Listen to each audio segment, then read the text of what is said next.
29 मे 2026 रोजी पुलाची शिरोलीमधील 44 वर्षीय फिरोज खान मुजावर हे अचानक बेपत्ता झाल्याची तक्रार त्यांचा मुलगा रेहान फिरोज मुजावर यानं शिरोली MIDC पोलीस ठाण्यात दिली होती.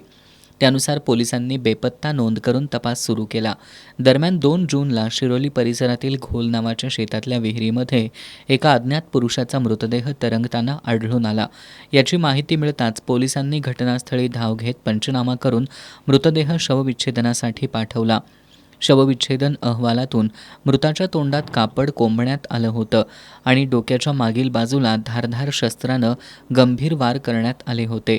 ही नैसर्गिक मृत्यूची घटना नसून खून झाला असल्याचं स्पष्ट झाल्यानंतर शिरोली MIDC पोलिसांनी अज्ञात व्यक्तीविरोधात खुनाचा गुन्हा दाखल केला. दरम्यान बेपत्ता झालेला फिरोज मुजावर आणि विहिरीत सापडलेला मृतदेह हा एकाच व्यक्तीचा असल्याचं तपासात निष्पन्न झालं. त्यानंतर खुनाच्या तपासाला वेग आला.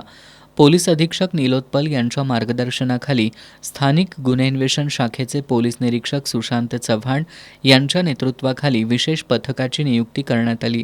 सहाय्यक पोलीस निरीक्षक सागर वाघ आणि त्यांच्या पथकानं फिरोज मुजावर यांच्या घरापासून तो मृतदेह सापडलेल्या ठिकाणापर्यंतचे CCTV फुटेज तपासले. तांत्रिक पुरावे गोळा करण्यात आले आणि नातेवाईकांसह अनेक साक्षीदारांची चौकशी करण्यात आली.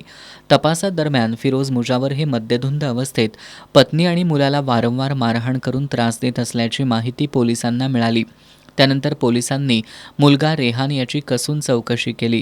सुरुवातीला पोलिसांची दिशाभूल करण्याचा प्रयत्न करणारा रेहान अखेर चौकशी दरम्यान रेहाननं आपला मित्र वीर पाशा सैंदुल्ला जहांगीरदार याच्या मदतीनं वडिलांचा खून केल्याची कबुली दिली आहे. 29 मे रोजी रात्री 11:30च्या सुमाराला घराच्या मागील बाजूला फिरोज मुजावर यांना नेण्यात आलं.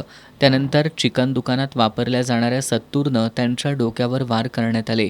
खून केल्यानंतर पुरावे नष्ट करण्याच्या उद्देशानं मृतदेह मोटरसायकलवरून नेऊन घोल परिसरातील विहिरीत फेकून देण्यात आला. त्यानंतर संशय टाळण्यासाठी आणि पोलिसांची दिशाभूल करण्यासाठी रेहाननं आपले वडील बेपत्ता झाल्याची तक्रार पोलिसात दाखल केल्याचं तपासात उघड झालं.